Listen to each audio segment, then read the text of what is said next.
Hey, this is Adam from Edge. I'm here with Paul Cooke. How you doing, Paul? Great. How are you today? I'm doing great. Tell me what your job is. So I'm a director in the Windows Client organization. I'm responsible for keeping track of the enterprise value proposition within Windows Client. Specifically, I handle all the security components that an enterprise might care about. So things like BitLocker and UAC and other things from an enterprise standpoint. Okay. So we've talked about BitLocker before on Edge.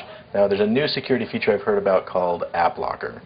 Can you tell us a little bit about that? Yeah, AppLocker is really a new technology in Windows 7 to give IT control over the applications that they can run in their environment. Okay. So it sounds at first blush a little bit like, the software restriction policies. Like SRP, yeah. Yeah, it sounds a little bit like it, but fundamentally it's quite a bit different. We've made huge investments and made changes in the way the whole technology works. So being able to do things like use digital signatures to validate applications and allow those to run in an environment. Just not something you can do with SRP, because really the easiest way in SRP is to use path rules or to use hash rules, right? In path rules, well, if a user has access, they can just move files into a known path and get around some of the restriction policies. And from an IT standpoint, if you use these hash rules, every time you want to push out an update, you've got to go out and push the update, update all the rules, and it's doable. Lots of organizations use it. People are doing it, sure. Yeah, but it's a little more complicated than it needs to be. Okay.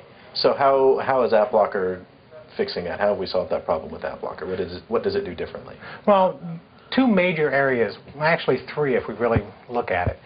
First and foremost, we can start to now create rules based on executables, we can do scripts, we can installers, and for those advanced organizations, we can even sit there and whitelist DLLs, if you will. So that's one big thing and a leap that SRP doesn't give us. Okay. The other is, these digital signatures, something in Windows 7 we're calling publisher rules. So the ability to use the information contained in a digitally signed app to be able to control its execution. So I can say things like, allow all versions of Office greater than, say 12.0 that are signed by Microsoft to run in my environment. Okay. Yeah, so that's kind of cool. And the last is really being able to do it based on a per-user basis. So there might be a need for, from a PCI compliance standpoint, to restrict applications based on users. So think about finance apps and stuff. Even as an administrator on a box, if I'm there, should I even be able to run the finance app? Actually, probably not.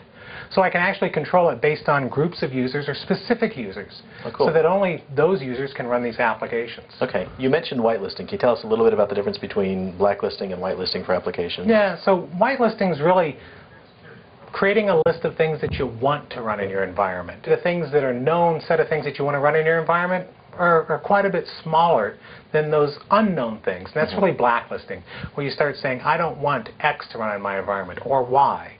The problem is there's a lot more X and Y out there, potentially, that your users are going to download and try to run. It becomes an arms race, right? Oh, keep up with that list. And you can never keep up with it. So that way, whitelisting really makes it easier to control what's running in your environment, as opposed to trying to block all known bad. You're just never going to be able to keep up. Okay. Sounds cool. You have something you can show us? Yeah, we've got some stuff here we can kind of walk through and give you a look. All right, let's take a look. So I've got up the local group policy editor, and I've got a set of application control policies for AppLocker. As we can see, I can do executable rules, installer rules, scripts. And I've got a couple rules in place on this machine. The first one here is one of the default rules, and it allows anything in the Windows directory to run. And then I've got another rule here that basically says if it's something in the program files directory, I'm going to allow that to run. So you'll notice that these are path rules. And to kind of ease folks into it, the default rules are path rules, so people can kind of start to wrap their heads around this. Because obviously, if you jump right in and you mess up your whitelist, it's pretty easy to get the machine into a situation where it may not even run, much less boot. Okay. We could literally exclude the Windows directory and Windows doesn't run itself. And Windows wouldn't even, after it started, nothing else would run. So obviously, a scenario we want to ease our enterprise customers and other folks into so that they understand the implications. So the default rules are kind of that safety area, if you will. Give them a sandbox that you can play in without cutting off your foot. Okay. Can you just tell me what installer rules and script rules do?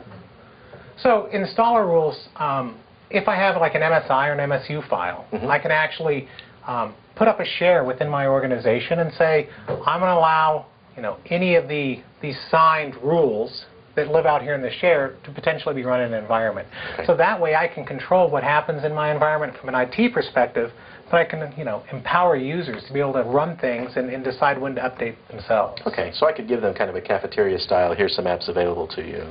Exactly. Okay. And so make it easier for them. You allow them to run, but allow them to go out and install them. Cool. Okay.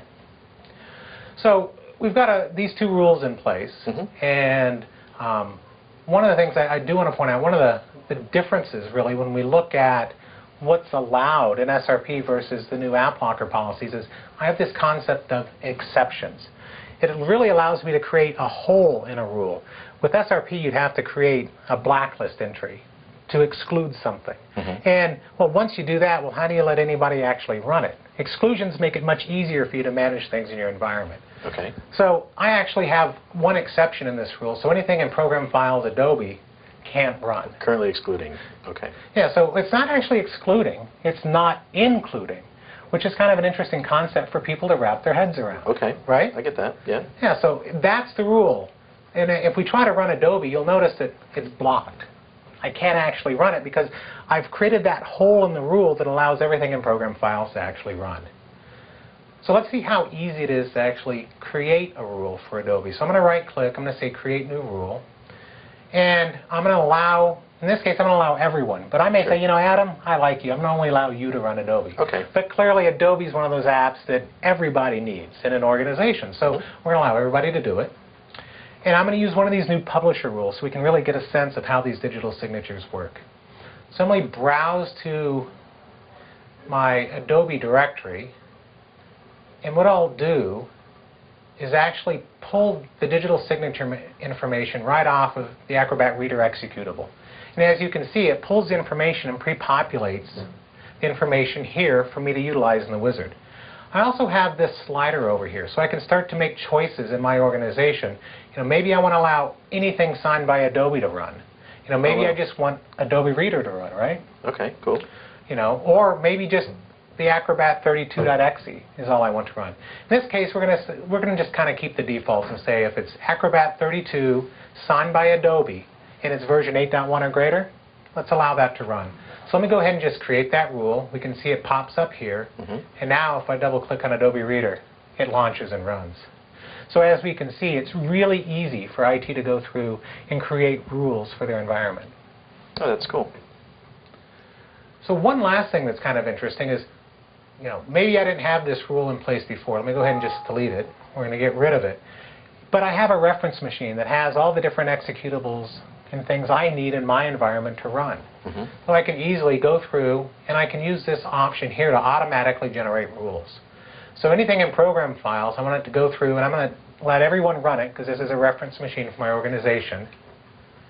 And I want to create publisher rules by default because it's going to be easier for me to manage, going back to those hashes and path rules. Right. So it's going to be easier for me long-term to do it. Unfortunately, not everything is digitally signed nowadays. A lot of internal apps aren't necessarily signed, right? So for those, I'm going to go ahead and do a hash rule. I'm going to let it automatically generate those. So I click Next. The system goes through and analyzes all the files that are out there and figures out what needs to be done. So I can actually preview the rules that are going to be installed.